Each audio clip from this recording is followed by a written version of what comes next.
दोस्तों, सीरियल पति ब्रह्मचारी की कहानी अब ऐसे मोड़ पर पहुंच चुकी है जहां हर सीन दर्शकों के दिल को हिला देने वाला है। आने वाले एपिसोड में जो कुछ होने वाला है वो शायद अब तक का सबसे इमोशनल और दर्दनाक ट्रैक साबित होगा। कहानी की शुरुआत होती है ईशा के भयानक एक्सीडेंट से। एक पल में सब कुछ बदल जाता है। ईशा सड़क हादसे का शिकार हो जाती है और उसे गंभीर हालत में अस्पताल में भर्ती कराया जाता है। उधर सूरज को जब टीवी पर ब्रेकिंग न्यूज़ के जरिए ये खबर मिलती है तो उसके पैरों तले जमीन खिसक जाती है।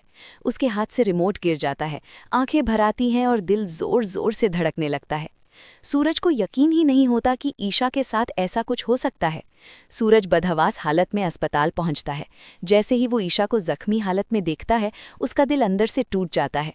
ईशा बेहोश है, चारों तरफ मशीनों की आवाज़ें हैं और डॉक्टर लगातार कोशिश कर रहे हैं। लेकिन तभी कहानी में आता है सबसे बड़ा झटका। डॉक्टर सूरज को अलग ले जाकर साफ शब्दों में कह देते हैं, हम पूरी कोशिश कर रहे हैं लेकिन ईशा की हालत बहुत नाजुक है, अब हमारे हाथ में कुछ नहीं है। ये सुनते ही सूरज पूरी तरह टूट जाता है। वो दौड़कर ईशा के पास जाता है, उसका हाथ पकड़ने की कोशिश करता है और फूट फूट कर रोने लगता है। उसकी आवाज़ कांप रही होती है, आंखों से आंसू थमने का नाम नहीं लेते। सूरज ईशा से कहता है, ईशा उठ जाओ, मैं तुम्हारे बिना नहीं रह सकता। मुझसे बहुत बड़ी गलती हो गई, मुझे माफ़ कर दो। मैंने तुम्हें समझा नहीं, तुम्हारे दर्द को नहीं देखा, लेकिन अब सब ठीक हो जाएगा। इसी बीच ईशा को थोड़ी देर के लिए होश आता है। सूरज की आंखों में उम्मीद की एक हल्की सी किरण नजर आती है। और दोस्तों, यहीं पर अगर आप चाहते हैं कि ऐसी इमोशनल और बड़े ट्विस्ट वाली अपडेट आपसे मिस ना हो तो अभी वीडियो को लाइक कर दीजिए ताकि हम आपके लिए हर अपडेट सबसे पहले लाते रहें। लेकिन कहानी यहीं थमती नहीं है। ईशा होश में आते ही सूरज की तरफ देखती है। उसकी आंखों में दर्द भी है और सुकून भी। वो कुछ कहना चाहती है लेकिन आवाज़ साथ नहीं देती। और तभी ईशा की सांसें धीरे धीरे कमज़ोर होने लगती हैं। मॉनिटर की बीप की आवाज़ तेज़ हो जाती है। डॉक्टर दौड़ते हुए आते हैं लेकिन कुछ ही पलों में सब कुछ शांत हो जाता है।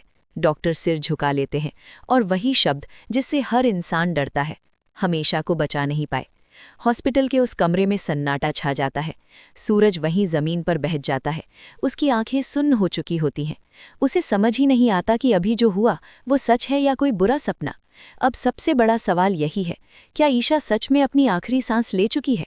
क्या सूरज का पछतावा अब बहुत देर से आया है? और क्या ये हादसा सूरज की जिंदगी को हमेशा के लिए बदल देगा?